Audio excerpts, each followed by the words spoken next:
छत्तीसगढ़ में मानसून पूरी रफ्तार पर है और उसका असर अब डराने लगा है। पिछले कुछ दिनों से ही लगातार तेज बारिश ने प्रदेश के कई हिस्सों में मुश्किलें बढ़ा दी है। इसी के साथ कोरिया, सूरजपुर, बिलासपुर, सरगुजा, कोरबा और जशपुर को AOC यानी एरिया ऑफ कंसर्न घोषित कर दिया गया है। मौसम विभाग ने यहां अगले 24 घंटों के भीतर बाढ़ जैसी स्थिति होने की चेतावनी दी है। पूरे राज्य में येलो अलर्ट जारी है और आने वाले 1 हफ्तों तक बारिश जारी रहने का अनुमान लगाया जा रहा है। इस दौरान बिलासपुर और सरगुजा संभाग के जिलों में भारी बारिश की संभावना सबसे अधिक जताई जा रही है।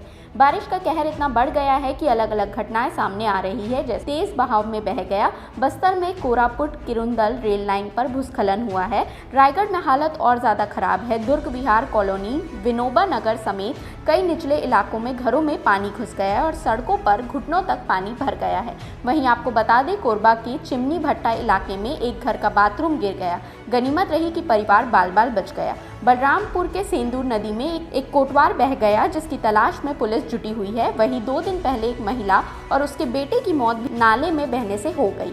ये सारे मामले बताते हैं कि छत्तीसगढ़ में बारिश का असर दोहरा है। एक तरफ राहत देने वाली ठंडक और हरी भरी धरती, तो दूसरी ओर बाढ़ जैसी चुनौतियां हैं। इसलिए मौसम विभाग की चेतावनी को गंभीरता से ले और सतर्क रहे, सुरक्षित रहे।